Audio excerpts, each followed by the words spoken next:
The sealed book.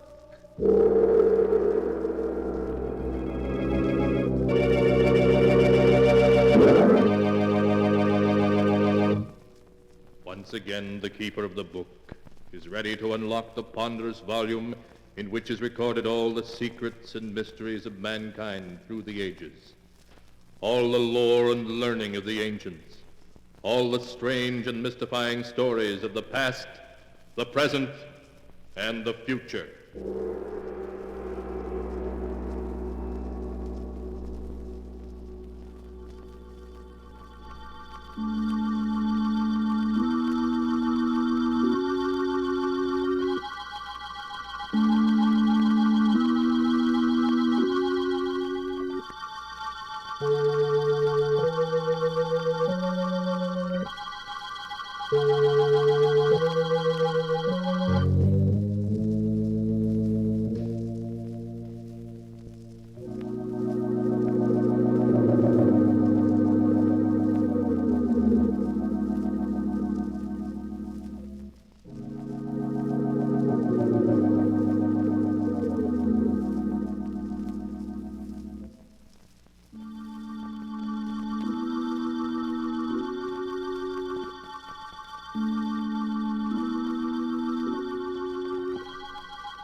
Keeper of the book, what tale will you tell us this time?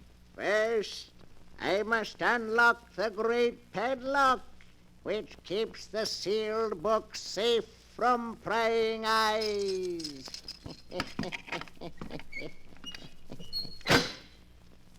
Now, what story shall I tell you? I have here tales of every kind. Tales of murder, of madness, of dark deeds, and of events strange beyond all belief. There. Now let me see. Yes. Yes. Here's a tale for you. A dark story of two brothers. One of them killed because he could not help himself. The other one was interested in murder too, but in a very different way. The title of the tale is The Hands of Death. Here is the tale as it is written in the sealed book. It began in San Francisco on a night of thick, suffocating fog. A young man hurrying homeward turns a corner and bumps abruptly into a huge figure striding toward him. Oh, excuse me. Fog is so thick I didn't see you. It's all right. Tell me, do you live here? Here in San Francisco? Why, yes, I do. Do you know where Edward Morlock lives now? Why, no, I never heard of him. Now, if you'll excuse me. Wait. But I've really got to get home. I just want a light from your cigarette. Oh, of course. Here, I'll hold it for you. Just hold it like that. What is it? What's the matter?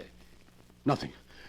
It's nothing. It's my hands, isn't it? They frightened you. No, it's nothing. My hands, they disgusted you. No, of course not. They frightened you because they're not like other people's hands. No, let go of me. Are you sure you're You thought I was a freak. Let go of me. You're crazy. I'm not crazy, do you hear? I'll show you. No. I'll show you.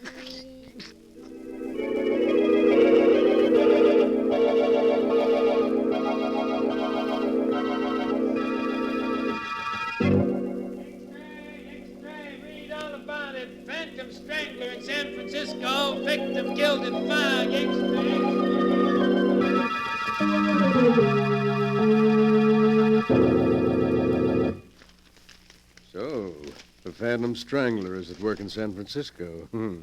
Jennings will be interested in that. I beg your pardon, Mr. Morlock. Huh? Oh, yes, Jennings? The postman just brought this package, sir. Oh, package, eh? Give it to me. Yes, sir. Now wheel me over to the window. Of course, sir. This is close enough, Jennings. This package, I suppose you noticed it came from my agent in New York? Yes, sir, I did. Then perhaps you can guess what's in it. Hey, Jennings? No, sir, but I have no doubt it's another nice addition to your collection of objects having to do with famous murders, sir. Yes, indeed. A nice addition. But speaking of murders, have you seen this morning's San Francisco paper yet? No, sir. Well, look at these headlines. Read them out loud. Playboy murdered in fog. Phantom strangler breaks victim's neck. Then he's back. Your brother Kane is back. Yes, back in San Francisco, looking for me. And he'll keep looking for you. And if he finds you, he'll kill you. Yes, he's dedicated his life to that purpose. And all because he feels I cheated him out of his share of the money our father left us. Oh, it's a great pity. Yes, sir. Of course, we know the truth. Quite so. As you say, we know the truth. However, I hardly think Kane will find me here. No, sir. So we'll forget about him. Jennings, tomorrow afternoon, a neighbor's dropping in for tea. A neighbor, sir? Yes, Inspector Tennant, the head of the local police force. He's coming to view my little collection. Of course, sir. He may bring a friend with him, so have plenty of everything. Yes, sir. Well, that's all. What are you waiting for? Excuse me, sir. I wanted to speak to you about this check you gave me yesterday for my month's salary. Well, what about it? It's for the usual 500, isn't it? Yes, sir, but you see, Mr. Morlock, I've been thinking in these times I ought to have more. More? Just how much do you consider your services worth, Jennings? Shall we say 1,000 a month? 1,000 a month? It's quite reasonable, I think. After all, if I were to tell the authorities all I know about your father's will, and how it happened that the entire fortune came to you and none to Kane... Never mind, Jennings. I'll make out another check. Thank you, sir. But be careful you don't drive me too far, or you may regret it. Oh, I think I'll be safe enough, Mr. Morlock. After all, confined to that wheelchair as you are, you need me. That's enough. You'll get your check later. Yes, sir. Very good, Mr. Morlock. So you're getting greedy, are you, Jennings? I must find some way to discourage you. Yes, some way to discourage you.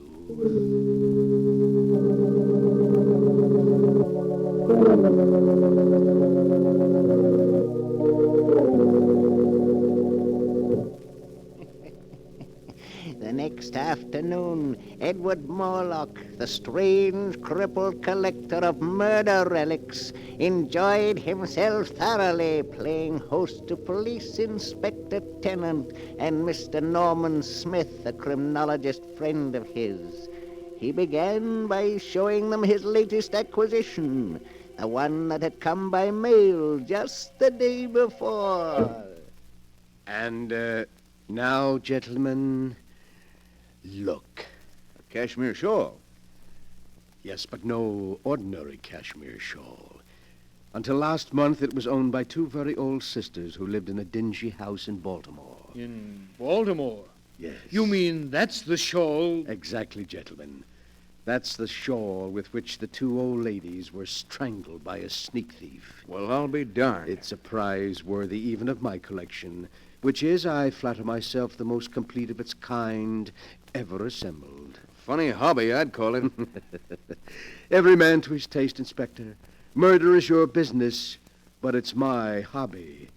Now, if you'll just pull back those curtains there, the rest of my collection is on the shelves behind them. These curtains? That's right. Well, I'll be jiggered. This is most interesting, Mr. Morlock. Yes, I knew you'd think so.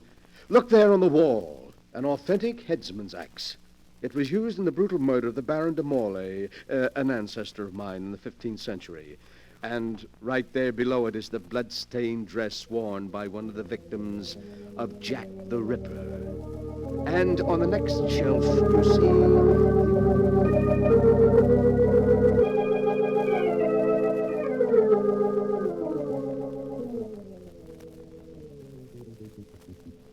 And so there, gentlemen, you have the highlights of my collection. How do you like them? Well, if that's the sort of thing you're interested in, I'll say your collection does seem complete. It is indeed. In fact, there's really nothing missing except perhaps a murderer and a victim. What did you say? That the only thing missing from your collection is a murderer and a victim. A most interesting thought, Mr. Smith. And after all, why not? Why not what? Oh, excuse me, Inspector. I was just thinking out loud. Oh. Well, I'm afraid we got to go now, Morlock.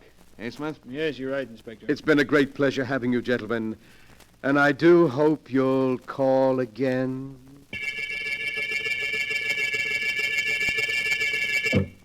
Yes, Mr. Morlock, you rang? Yes, Jennings. Before you help me to bed, I want you to mail these letters. Yes, sir. They're to major newspapers in San Francisco and contain a message to be inserted in their personal columns. A message? Yes, to my brother Kane. We used to communicate this way in the past. But, what? Here is a copy of the message. You may read it. If the gentleman with the unusual hands will visit his brother in Santa Villa, he will learn something to his advantage. You're inviting him here? Exactly. You've decided to play safe, to trap him and turn him over to the police? Oh, that's clever of you, Jennings. Yes, very clever. But you've already proved you're clever, haven't you? Now just take these letters out and mail them, and soon, quite soon, I think, we shall be seeing my dear brother Kane again.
And now for the rest of my story.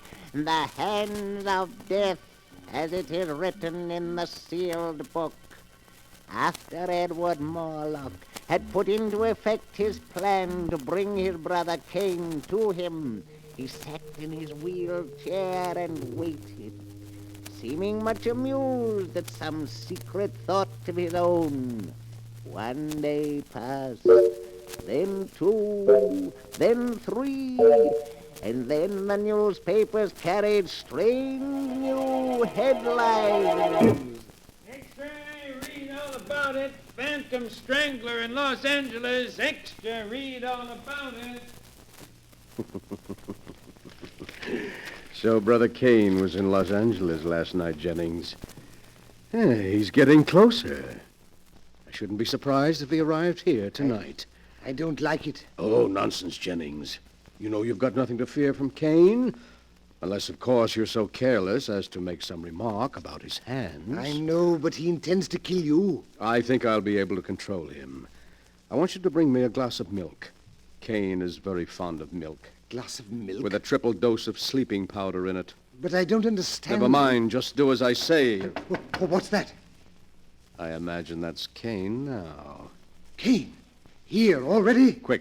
I'll let him in. You get that glass of milk ready. And bring it in when I ring. Yes, sir. When you ring, sir. Oh, come in, Kane. I've unlocked the window. Yes, I'll come in, Edward. Now that I've found you at last. Well, I'd hardly say you found me, Kane. I sent for you. It's the same thing. Now I'm where I can put my hands around your throat at last. I'm going to kill you. Do you hear? Kill you. Kane, sit down. What? Sit down. I want to talk to you.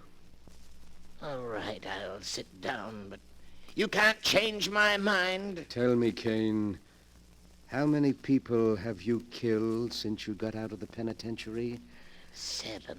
7 murders? They looked at my hands. They were disgusted. I didn't kill them. My hands did. You hear? I didn't want to kill them, but my hands killed them anyway. Why, of course, I understand. Your hands. Your great-grandfather had hands like yours, you know, Kane. Don't talk about it anymore. Of course not, Kane. But you must be hungry. I'll ring for Jennings. He'll fix something for you. Yes, I am hungry. But please, Kane, don't startle the poor fellow. You know, he's very much afraid of you. Why? Why is he afraid of me? It's your hands. He says they give him nightmares. My hands give him nightmares? Oh, you mustn't blame him, Kane. He can't help it. My hands give him nightmares. Yes, sir. I've brought you a glass of milk, Mr. Morlock. My hands frighten Oh, me. thank you, Jennings. Just put it down here. Yes, sir. Why are you looking at me like that, Jennings? I'm not looking at you, Mr. Kane. You're looking at my hands. They upset you. They give you nightmares. No, Mr. Kane, that's not true. I'll show you. I'll give you a reason to be afraid of my hands. Mr. Morlock, help me. I'll show you. I'll show Let go, you're you. kidding. Help. There. That'll teach you to be afraid of my hands. You can let him go now, Kane. He's dead. My hands, they've killed again. Yes, he's dead. Oh, you've been very wicked, Kane. I didn't want to kill him. My hands did it. My hands, you hear? You must be quiet now, Kane. You must rest. I didn't want to kill him. Here, drink this milk, then lie down and rest for a while. We'll talk some more in the morning. All right. I'll drink it. I'll take care of everything. Ah. That's right, Kane. Lie back and sleep. Sleep soundly.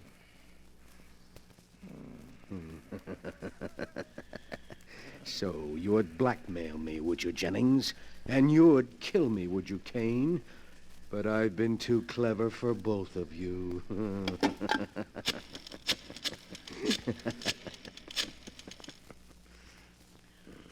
Hello.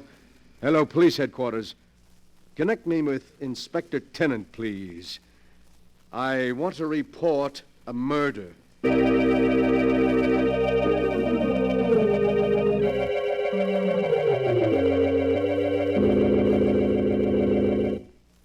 And so, there you are, Inspector. Kane was in the penitentiary for assault with intent to kill. Apparently, he escaped since then. He's been seeking for me, meaning to kill me.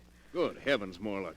Then he's the strangler who's been doing all these killings. Yes, I'm afraid so. Oh, and I never guessed until he showed up tonight to kill me, because he thought, you see, quite wrongly, that I had cheated him of his inheritance. Jennings bravely came to my rescue, and Kane throttled him. Then I tricked Kane into drinking some drugged milk, and, well, there you are. But Why, man? Why? Why did he kill all these people? Because of his hands. His hands? Well, you saw his hands. Tremendously strong. Not hands at all, really, but more like demon's claws. Cain is morbidly sensitive about his deformity. When he feels someone is frightened by his hands, he kills them. Just like that.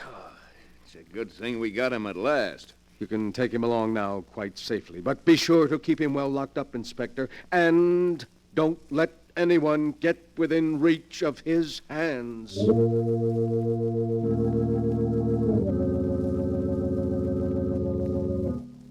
A few weeks later, Cain Morlock entered the lethal chamber of the state penitentiary.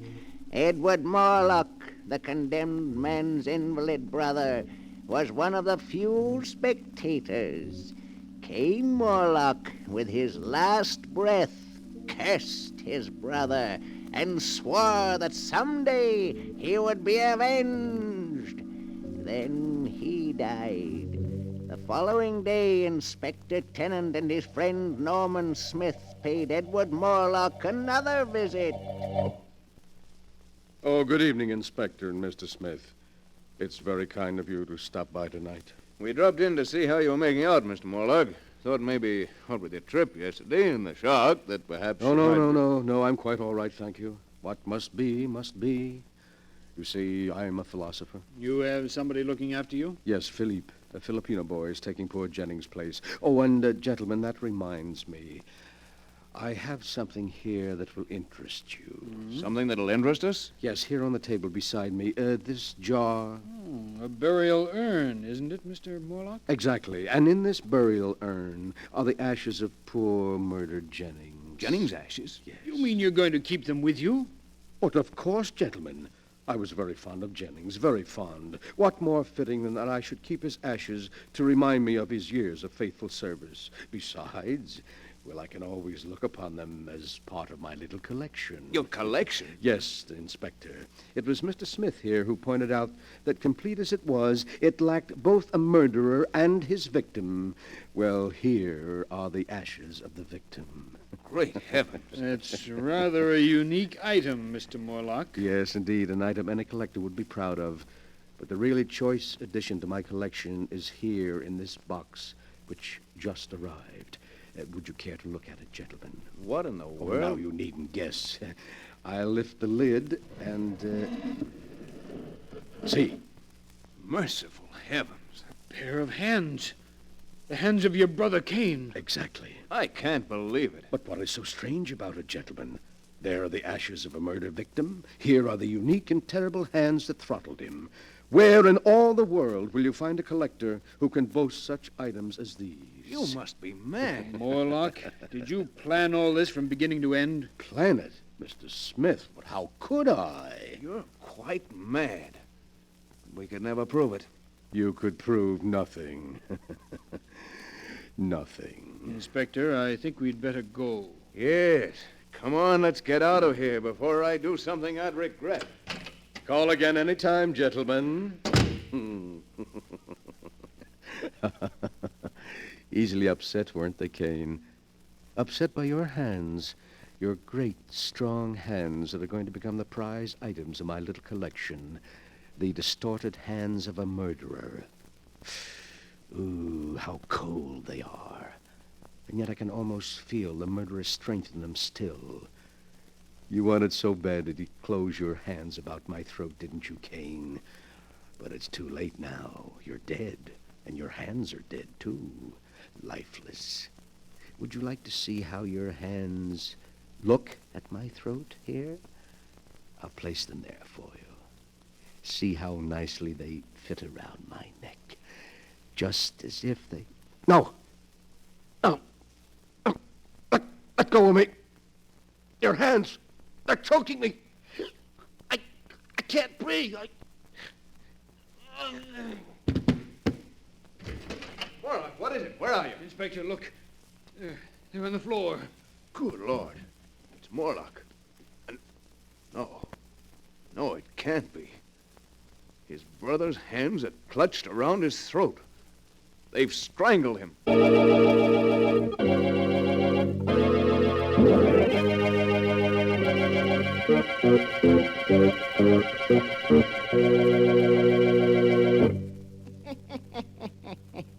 And that is the story of the hands of death as it is written in the sealed book. Edward Morlock was quite dead when they found him, with his brother's severed hands about his throat. But they called his death heart failure. For who would believe that two dead hands by themselves could wreak the vengeance that Cain Morlock swore to have before he died? And perhaps it was heart failure. Perhaps Edward Morlock, thinking he felt the hands move, died of sheer terror.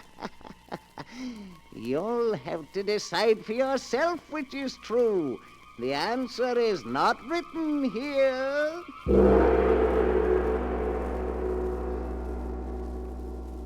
But the sound of the great gong tells me I must lock the book once again. One moment, Keeper of the Book.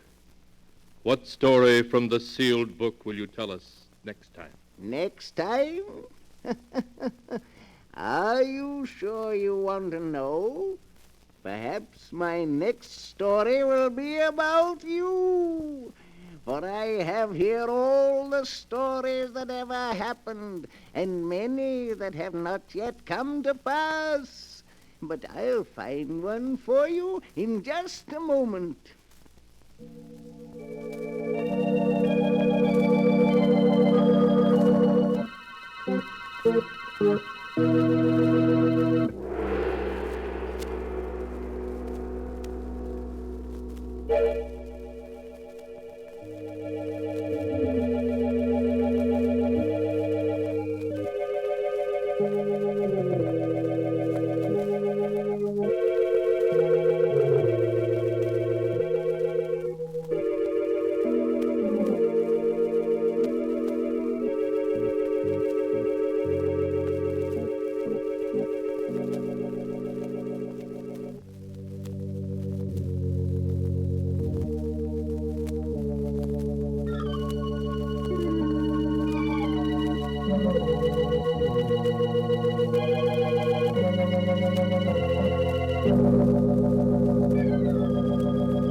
And now, Keeper of the Book, have you found the story that you'll tell us next time? Yes, I found one. It's the story about a man who found the secret of immortality, of life everlasting, and how he tried to use it to make himself master of the earth. The title of the tale is The King of the World.